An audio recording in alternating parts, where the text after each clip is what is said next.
Hello, I am Ryan Ward. I am the outgoing design director, and my big hobby is I really like trading card games, as most people in the club know. So the kind of condescending but largely accurate way I like to describe a designer's job on a game team is the programmer makes the game run, the artist makes the game look pretty, the designer makes the game fun. So we spend a lot of time thinking about the player experience, thinking about the mechanics, the items, the numbers, everything that goes into actually playing the game, and we manage that, and we design all that, and figure out what it is, and tweak it, and make sure it's right, and make sure it's creating a fun experience for the player. We use a lot of psychology, think a lot about what's going through the player's head, how the player's going to react to something, what the player's going to want to do in any given scenario, and how that's going to make the player feel. In terms of tools, just a lot of drawing out plans, maps, making charts. Spend a lot of time behind Excel, just crunching all the numbers in a game, and tweaking them, and then also just working with the game itself and running playtests and sitting players in front of the game and watching them play. How did you get into game development? So the story I like to tell is that I don't remember the first game I designed, because I have been designing games for as long as I can remember. I remember, sitting on the floor as a little 2-year-old playing with Duplos and setting rules to it. I kind of course that's, not really being a game designer, that's just playing with Duplos. But I just kind of kept that up through all of childhood. I think the first game I really designed in earnest, I was 8 years old, and I devised a card game called Rubbish. And I worked on it, and I made a rulebook for it, and I got it featured at my elementary school's board game night. And then kind of once I had reached that point, I knew that designing games was the thing I enjoyed and I could do, and I was off to the races. And I never really stopped. How did you join VGDC, and how did you end up becoming an officer? So I joined VGDC very beginning of freshman year, right? You go around and you meet all the clubs at the club fair and make a whole list of clubs that you're interested in, and you go to all their meetings.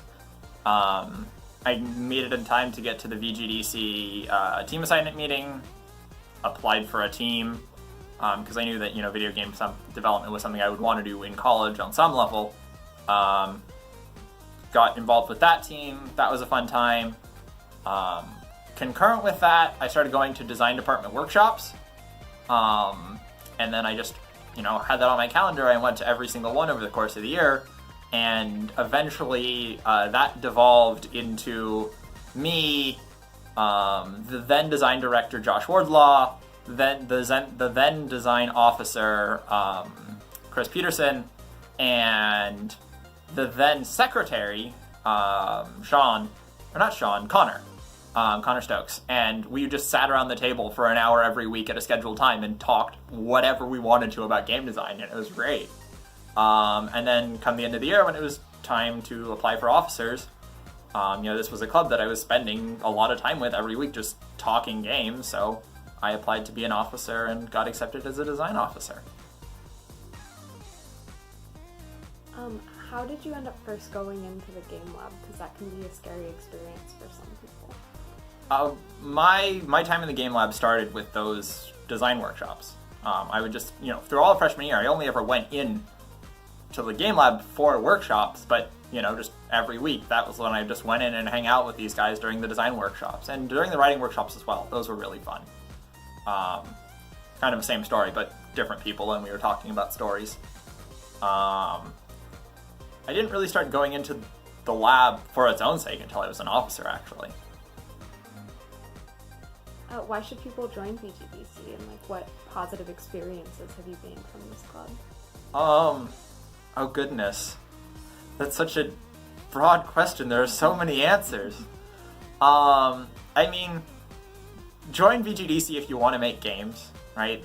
This is just a great environment to learn everything about making games and to hone your craft. before joining VGDC, I had made a bunch of games, but I never really had a chance to just talk with other game devs and bounce ideas and get criticized and talk and think about games with other people. That was such a great opportunity to have as a burgeoning game designer. It made my game so much better. It's also just a great social experience. This is my social life.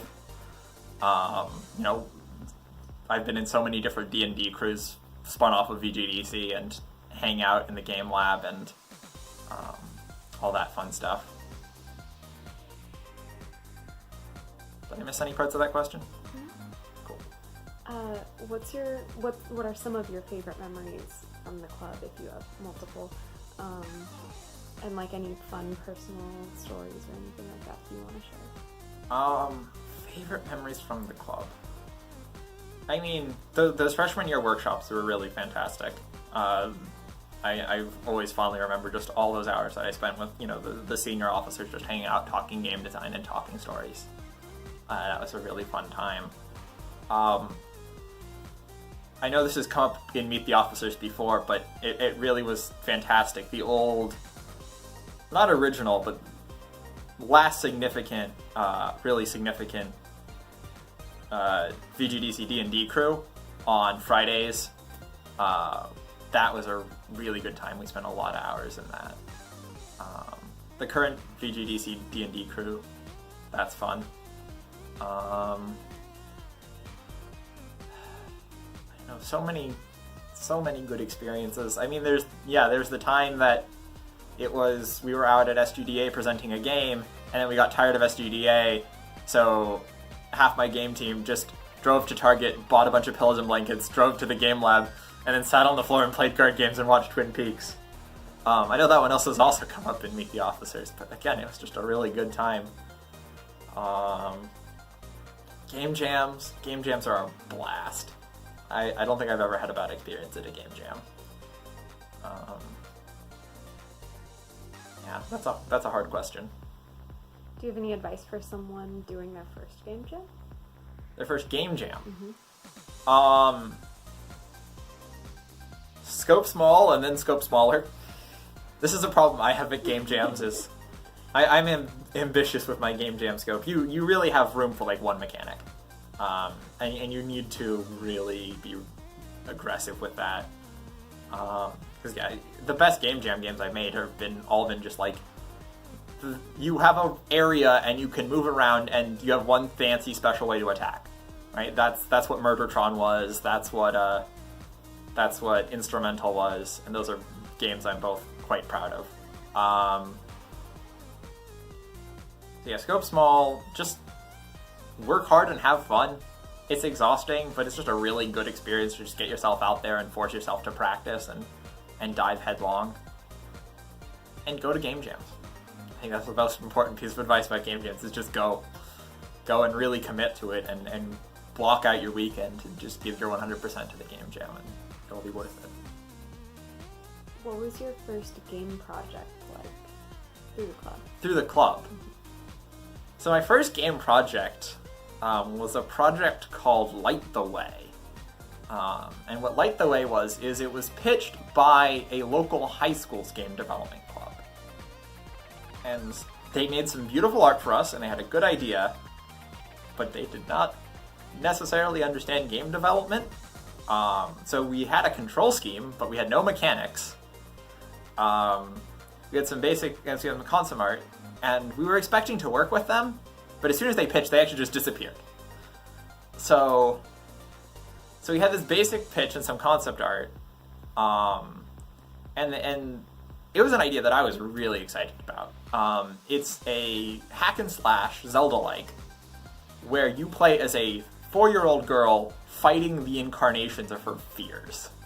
So the design, which it was rough, but I'm still quite proud of it, was this idea of playing with part horror game, part empowerment fantasy, trying to blend these two fantasies together to create this feeling of fighting your fears and overcoming your fears and the empowerment from getting better than your fears. So the design part was really fun. our team, we had no idea what we were doing. We were all new to this. Our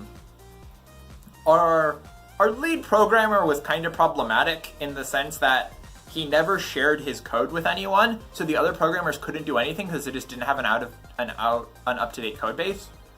We used Google Drive because none of us knew Git, which was a horrible idea.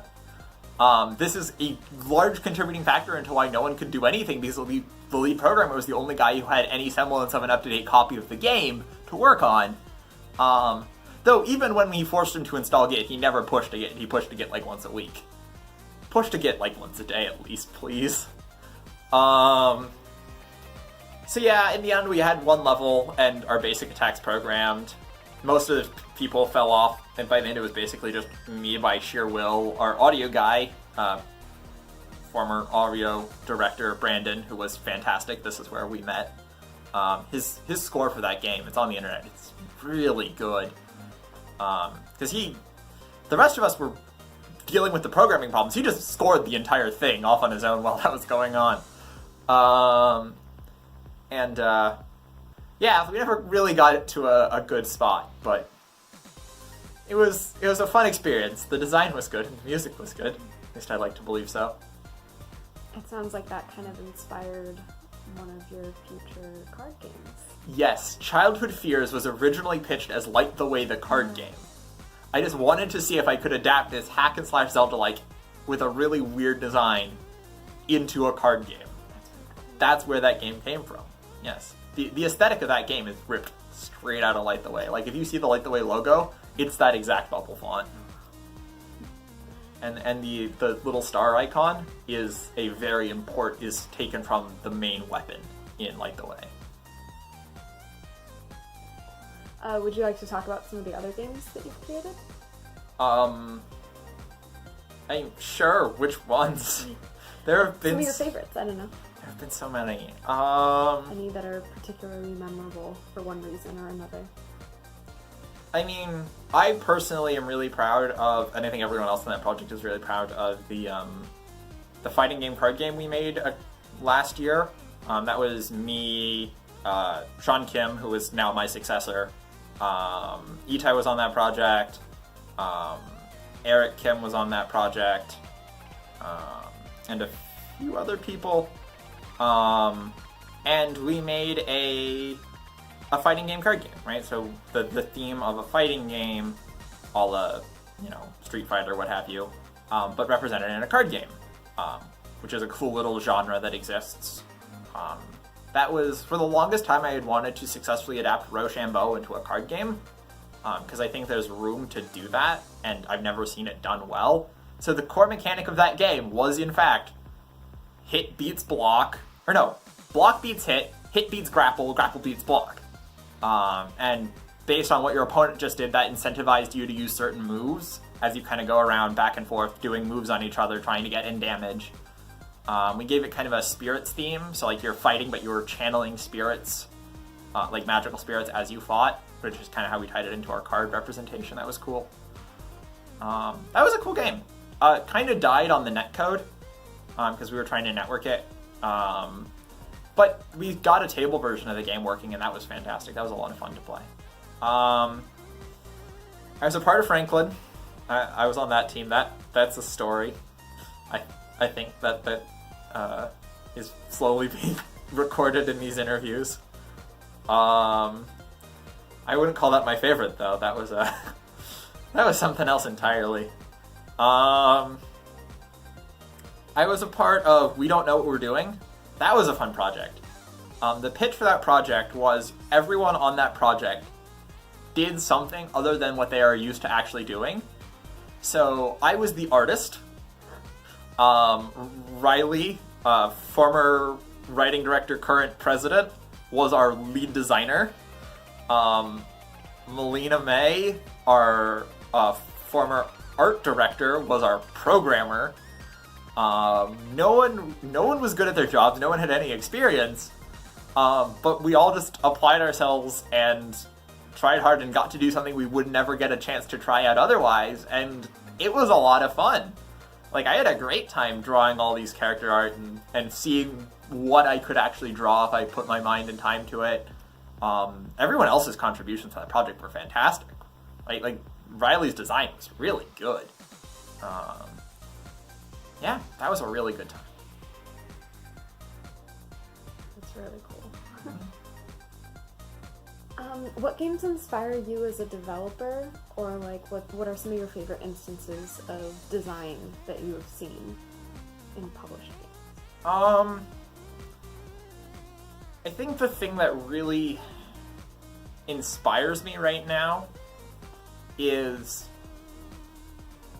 seeing games that really play with how games work as a storytelling medium, especially when it's a card game, just because that's my area of expertise, and also because that's a particularly difficult area to tell a story in.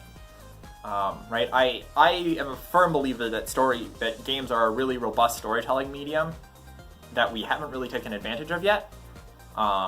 And so it really excites me when I see a game try to tell a story in a way that I haven't seen tried before, that I think brings something novel or innovative to how we can take something that is, inherently not very story-driven, right? Like, chess doesn't have a story, poker doesn't have a story, and bend it to be an interactive story experience.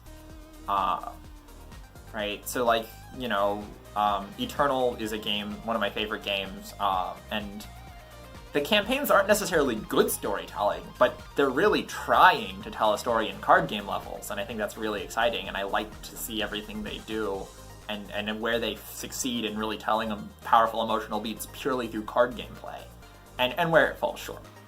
Arkham Horror, the card game, is the same story, right? That's a very story-driven card game, and it's really exciting to see someone make a card game where the main point is the narrative.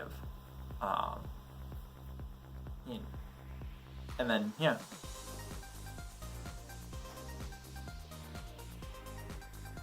Where would you like to work after college, or like what are some of your major goals that you would want to share?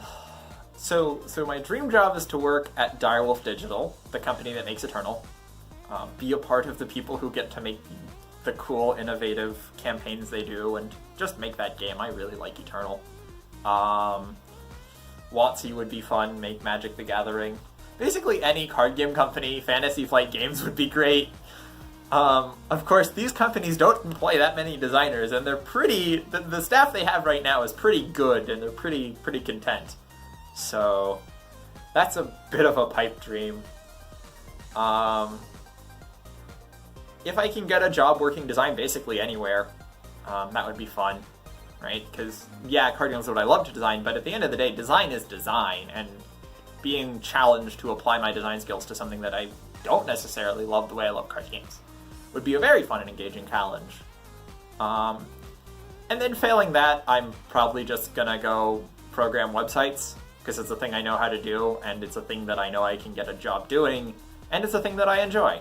So, and then I can make games on the side. And if I hate making websites, then I can go be a teacher, because apparently I have a teacher's resume. If you were stranded on an island and like the main essentials were taken care of, what 3 things would you want with you?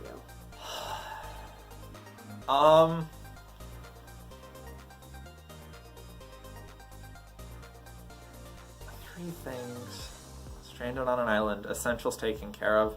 I mean, there's a very large part of me that just wants to say, like, computer, internet access, because you can do so much with that, right? A lot of people. I have spent so many hours just entertaining with myself with either software on a computer or just messing around with the computer itself. That seems a bit like a Trump answer. Part of me wants to say card games, but at the same time, if I'm alone on this island, I can't play card games with anyone else. But I could play card games on a computer with someone else, so computer in that regard. I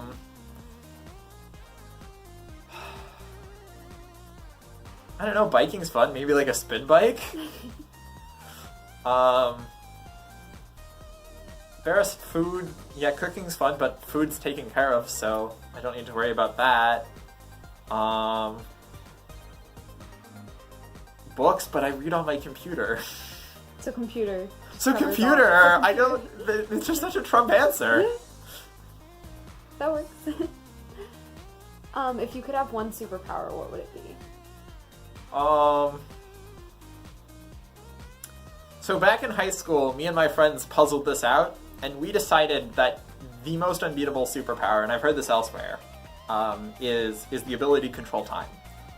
Because if you can just give yourself unlimited time to do a task, there is no task you cannot accomplish, right? Like, teleportation is just a subset of time manipulation, because I just pause time, walk over there, restart time, I teleport, right? Super strength, cool. Pause time, go get a bulldozer, right? There's nothing you can't do if you don't have enough time. So yeah, time manipulation. To appease Mayan, I feel the need to ask, what animal would you be if you were an animal? Oh, goodness.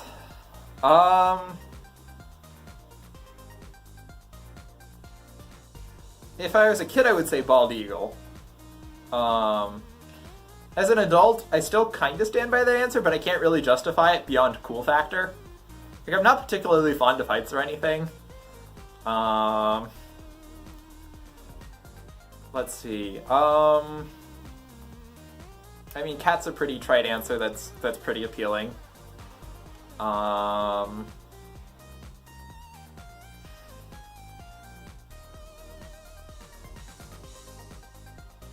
don't know. I could see you as puppy. Yeah. That's a good answer. You want to stick with that? Sure. Cool. What is your preferred D&D race and or class, and do you have any fun D&D experiences that you would want to share? Well chosen question. So my favorite D&D class, hand over fist, is Paladin. It's been a while since I played something that wasn't a Paladin. I try to swap up the race every time, and I try to multi-class in something else, so it's not always... I usually play Paladin with a few levels of something else, just to, you know, push Paladin in different directions. And also because I think multi-classing is fun. You know, try to make two classes so that they don't inherently want to get along, I think is a fun challenge. But yeah, I really like Paladin. I like having, you know, to obey certain role-playing characteristics to keep my class. I think that's a fun mechanic. In every game I play, I always want to play the class where I get to run in and charge and stand in the middle of battle and still cast spells. That's just like, I want to be able to take abuse because I don't have the reflexes to not take abuse. And I also want to be able to manipulate the battlefield because just clicking and attacking over and over again, or just rolling a die and attacking over and over again, isn't that interesting to me. So, you know, having to manage health, who's scared of me right now, who's having to do what, right? Getting to command people around, having these different options, I think it makes, you know, it a lot more interesting, while still giving me that tankiness that I like.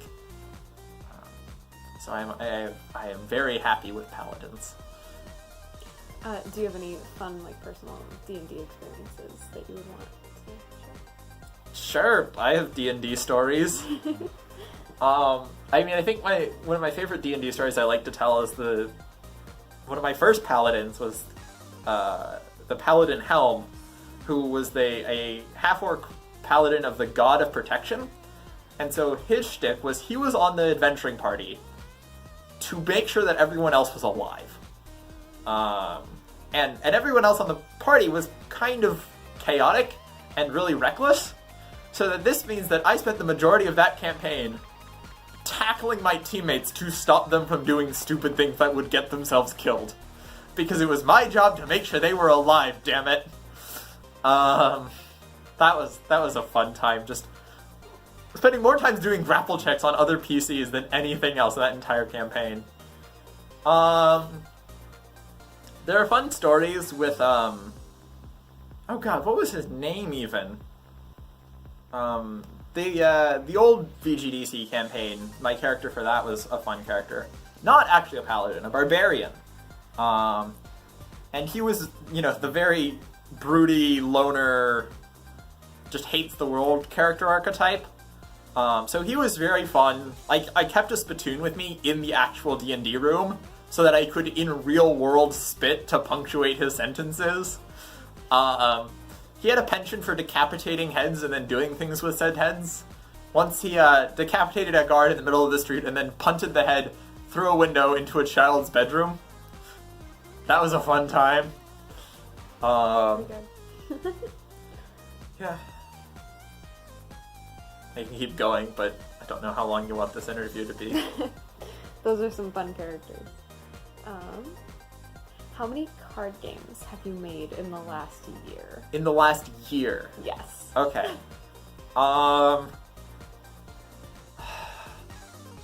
If I had to guess, I've had a pretty...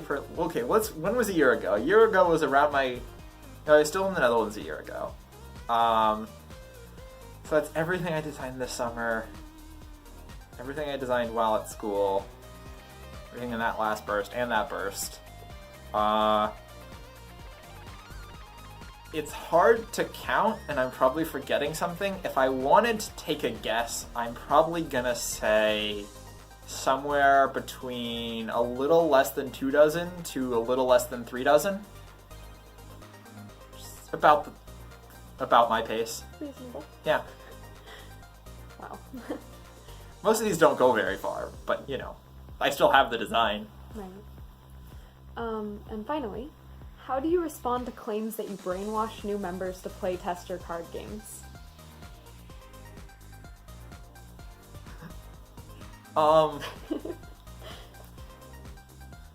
So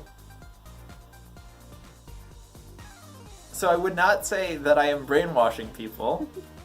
I would argue that fairly objectively, playtesting is an important part of game development and game design specifically, and I do make an active effort to install a sense of the importance of playtesting in new members, because a lot of people, when they're new to game development, don't realize they need to playtest, and they really undervalue it, and they playtest far too late in the production when they don't have a time to change things that they realized were problems only because of playtesting. And, the flip side of that is, well, I would be a hypocrite if I didn't think my own games needed playtesting. So I'm constantly trying to get my games playtested, like I believe every good game designer should be. And it happens to be that that there are some new members who are very, agreeable playtesters. And I think that's a resource that everyone in the club should avail themselves of, that they have people around them who want to playtest their games, right? Like, this is not a one-way street. If someone walks into the lab and says, hey, who wants to playtest? Unless I'm busy, I'm always the first person, or at least I like to believe I'm one of the first people to say, yes, me, please. Right? Cool. Thank you, Ryan. Thank you.